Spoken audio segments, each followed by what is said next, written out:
Sports Direct mega pint of wine. Ask the Hosts, episode 35. I'm Joe, and it's just me for the intro, but don't worry, there'll be other hosts along soon. The idea of this show is very simple. You send in your questions for us to show@askthehost.com, and we answer them. The catch is they can be about anything except Linux and open source. Before we get going, just a quick thank you to people who support us with PayPal and Patreon. We really do appreciate that. And people on Patreon get these episodes 2 weeks before everyone else. The first couple of questions then are with me and Gary. Stigatle asks, what do you do when you are burnt out and stressed, etc.? How do you get back on your feet? What helps you turn things around? I don't want to say touch grass, but touch grass? I think for me, most of the stress or burnout I have generally comes from work or generally comes from situations that I can escape quite easily. Say, when I was younger, I would go out for a long walk or go for a long-ish bike ride and just take that energy out on something else.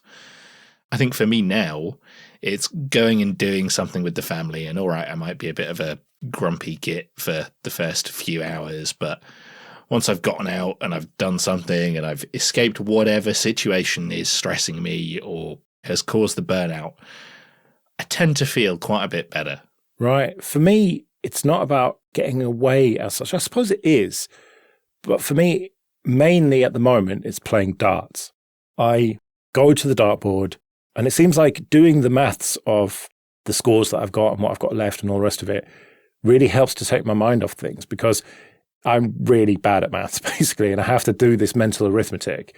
Like, oh, I've got 170 and I've got 60 now, so that's 110. What do I need to get? And, you have to think a couple of darts ahead and everything. And so I find that is quite therapeutic insofar as, like, it takes most of my brain power to do that. And so I just can't think about the bad stuff that stressed me out in the first place. But I think in a way that is quite similar, right? It's looking for a different way of stimulating your mind to take your thoughts and your headspace away from whatever it is that caused the stress in the first place. Like, if I sit and then start scrolling social media or talking to people about it or whatever, I think I just get really stuck in that headspace of, this person has wronged me, or I'm stressed, or I'm burnt out. Whereas just escaping from that and doing something entirely different and maybe a little bit out of my comfort zone, like you said that you don't really like doing maths, then whatever it is that takes you out of that mind space and gets your brain thinking about something else is likely to help, I think. Yeah. I mean, I have a much less healthy one, and that is looking at watches to potentially buy. And for those who don't know, I collect Casio watches and recently knockoffs of Casio watches. And, just doing the research, finding Reddit threads, YouTube videos, and, looking on Amazon and eBay and Argos website and everything. I mean, it's retail therapy, essentially, even though I don't necessarily buy stuff all the time, but I'm kind of always looking at cool watches and even historical ones that you can't buy anymore. Like the holy grail of Casio watch collecting is the remote control, the IR Blaster one. And just learning about all that stuff. And again, it's just kind of taking my mind off the thing that was stressing me, I suppose. Yeah, I mean, it's pretty similar, isn't it? Like, it's entirely different from what you're likely to be doing that's going to cause you stress, and doesn't really involve anyone else, I suppose. Like, you're just taking in information and thinking about something that is just not what you were thinking about before. Yeah. And noodling on my guitars as well is one thing. Not even necessarily playing a song. Sometimes just, I don't know, just one little riff for, several minutes at a time. Or playing with a delay pedal or something, just making cool sounds, or playing with a synth or whatever. Not making music to make a finished piece of music, just making noises, just fun noises with instruments. And again, it's just taking my mind off stuff. Or my non-musician but techie version of that is throw a box of XLR cables on the floor and recoil them properly, because apparently the art of coiling cables is lost on most people now. What you do is you get your thumb and forefinger, make a V, and then wrap it around that and your elbow, okay? Repeatedly. Yeah, you just do that repeatedly, and then the cable doesn't uncoil the next time, and then, right, I'm going to have to go and do some retail therapy now, Joe. You've caused me stress. No, of course, you have to do that weird foldy thing with it. You do it one way, then the other way, then the other way, then the other way, and then it uncoils properly and you take all of the stored energy out of it.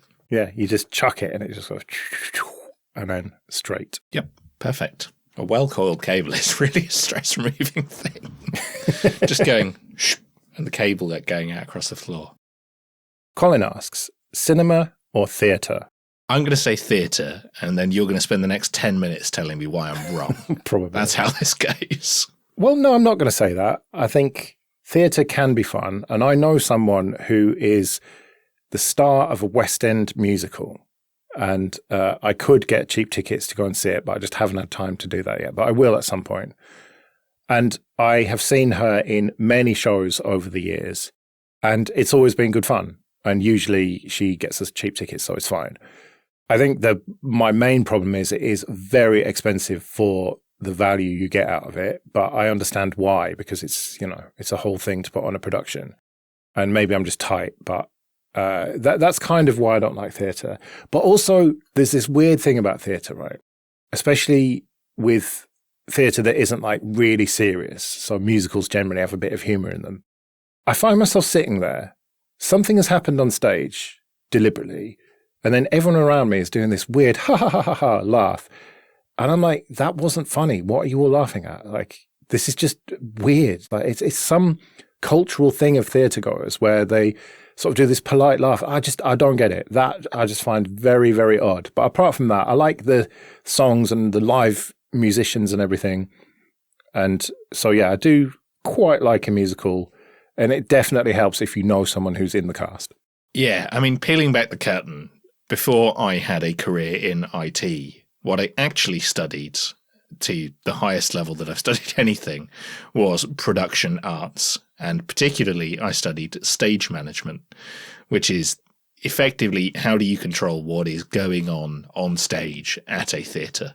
So is that the technical aspects of it, like the lights and the sound and all that? Or is it the actual performances and stuff like that?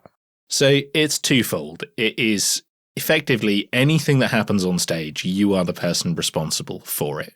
So not only is it how do you get people on and off the stage properly, but it's also how do you fly props on and off the stage? How do you make sure that lighting is rigged properly?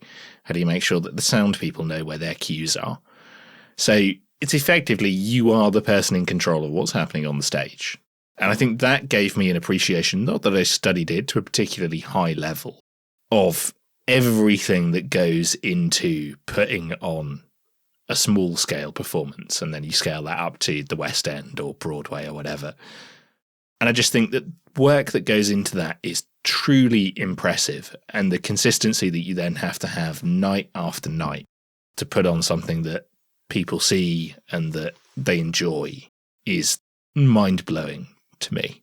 I mean, I've done a few things in much smaller venues, and yeah, I can't even think of the amount of moving parts that would go into even a small scale show in the West End.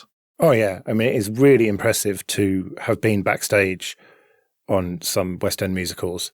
It is just amazing what goes into it. And like you say, it's like 8 performances a week or more than that. I think they have one day off and they do a couple of matinees or something. And yeah, just the consistency of it, like you say, is just mind-blowing, really.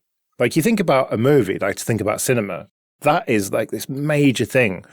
And it involves like hundreds and hundreds of people, maybe thousands of people for a big Hollywood movie. But when it's done, it's done. Whereas a theatre production is never done. It has to be done every single performance. And there is something special about that. Well, and then if you're a touring show, you've then got to pack that all up, stick it in some lorries and move it to a completely different theatre that you may or may not have worked in before, and still make it work and still have it consistent. And that to me is like, a touring show is just, I don't understand how you do it and keep it consistent, because how do you truly know what you're walking into? I mean, I've received riders and things from bands about what they want and what they expect, and that's fine.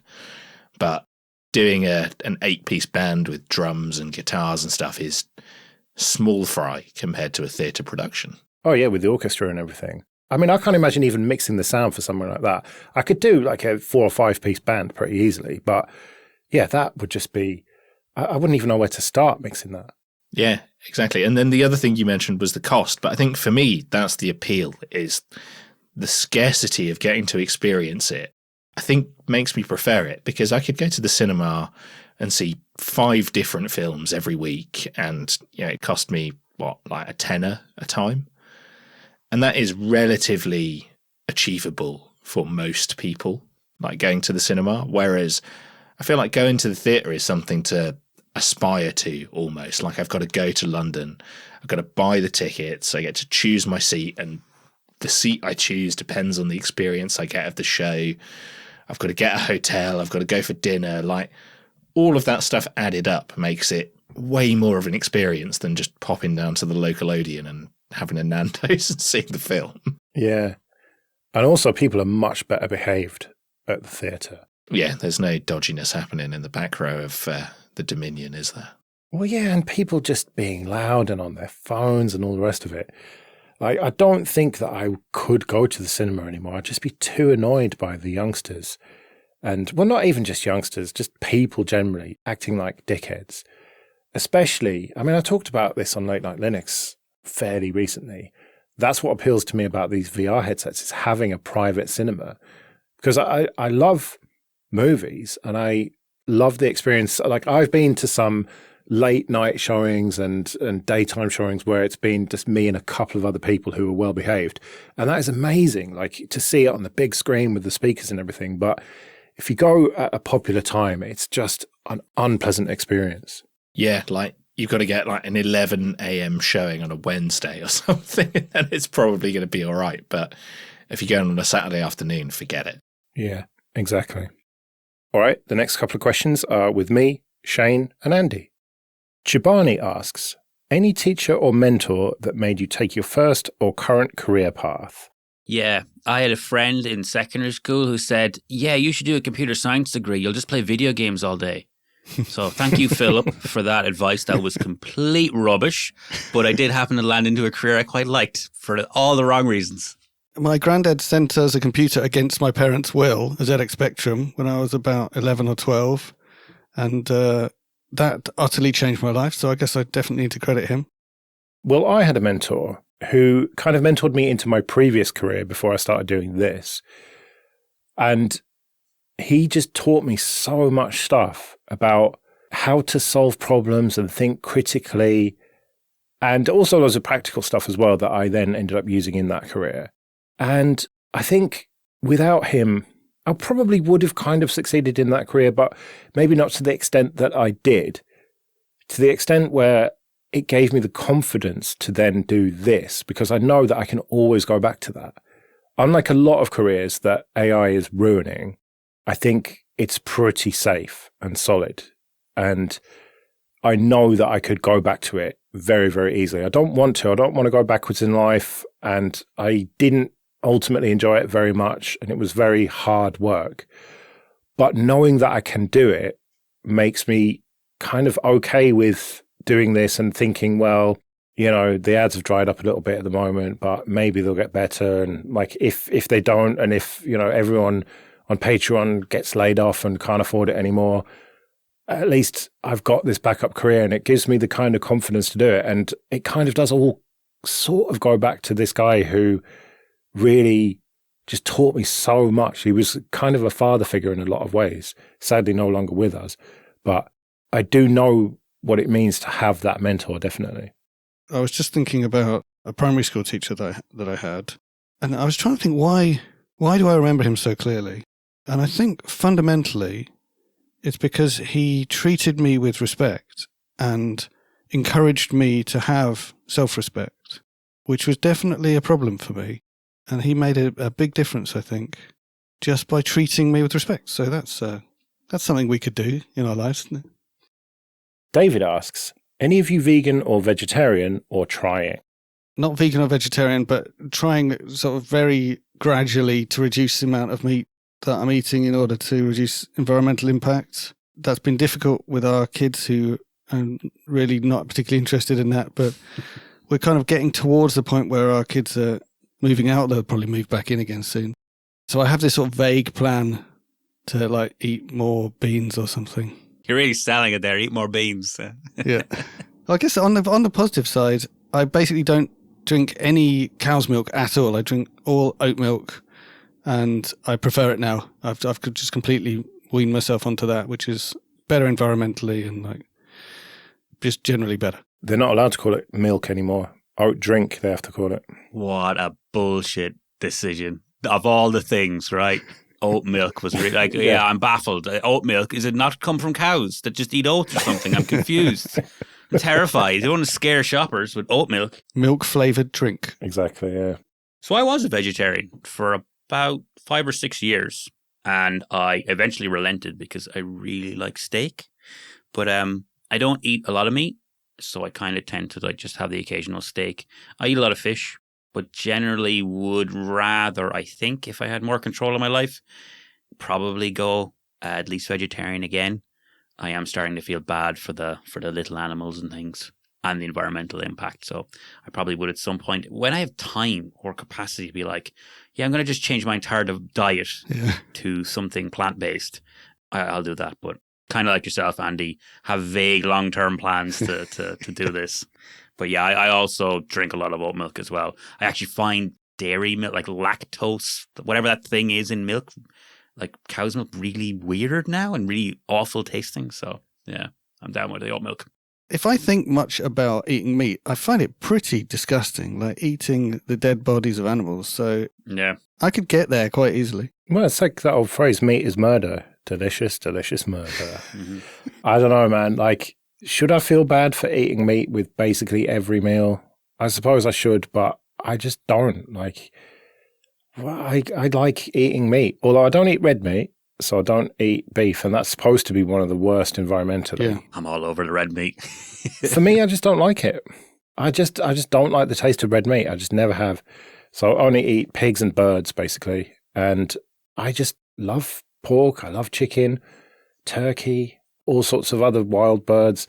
So, yeah, I just don't think I could ever be a vegetarian. But environmentally, I feel like I've done my bit by not having kids, you know? Like, I feel like justified in eating pork and chicken every day for the rest of my life because I did not inflict kids on the world. Well, we shouldn't let the billionaires tell us that it's our fault anyway, right? Exactly. We're not going to fix it. Yeah, exactly. And health-wise, my missus would like me to eat less meat, but I'm just not having it. She doesn't eat meat. She hasn't done for like more than 20 years now. Not more than 25 years, I think, since she was basically a kid. So, yeah, she's pretty militant about it. She won't even eat like Haribo or anything. Oh, so she's a full-on vegan. Oh, I guess it's gelatin in Haribo, right? So that would be from a cow. Yeah, gelatin, yeah. No, she's not vegan, and I've never liked dairy. The only time I ever have dairy is on pizza, and it has to be, you know, ideally not very cheesy cheese. But yeah, I've never liked milk and yogurt and stuff like that. So yeah, I'm pretty much almost dairy-free, red meat-free. So I'm doing my bit, I feel like, but I could definitely do more, but I just don't want to. Sorry. I used to eat a ton of yogurt. I used to eat a large bowl of natural yogurt every day. Loved it, with raisins in normally. And I started increasingly getting stomach problems, which turns out to be IBS. And stopping eating yogurt made a big difference to feeling better. Really? Thought it was supposed to be great for your gut. Yeah, apparently not. I guess everything in moderation, I suppose. It wasn't in moderation. It was too much, Let's be honest. Yeah. Well, I had some gut problems for a while, and it turned out that it's not a great idea to refill small bottles of ketchup from one enormous bottle of ketchup and not keep it in the fridge, and basically have one bottle of ketchup for several years at a time. Oh, man. If only all problems were as simple as that, Joe. Yeah, don't do dumb shit. Yeah, like the frugality's there. I can appreciate that, Joe, but it's just, the execution. No, I'm all over red meat because when, again, I went out for so many years, it was the thought of a steak with chips and peppercorn sauce and a red wine. Just, I was driving me insane after a while, so I relented. Not bacon. Not bacon, no. I like bacon. I'm not opposed to bacon. I won't say no, but it was that steak dinner I was just really after a while. No, it would be bacon for me, for sure. My parents were vegetarians briefly for a few months by some of the things when they were young. And they told me it was the smell of bacon. They were just like, yeah, no, let's just have a nice bacon sandwich. And that was the end of that. What actually convinced me to go vegetarian was, remember the George Foreman grills? Yeah. I used to eat a lot of grilled chicken on those. And I was in a flat in London and I was just cooking up some George Foreman chicken, looking at it melting, all the crap coming out of it. And it's just this grey, grim colour. I was like, why am I doing this? I need to mix it up. So I said, I'm going to cut out meat to force myself to figure out a less miserable way to exist, basically. So I kind of had to refigure out my diet back when I had time. Wow, that's cool. That's a really positive way to become a vegetarian, as opposed to like, I shouldn't do this. It's like, I need to do something better. Yeah. But now I'm just picturing you in that same flat eating beans on toast every day. Yeah.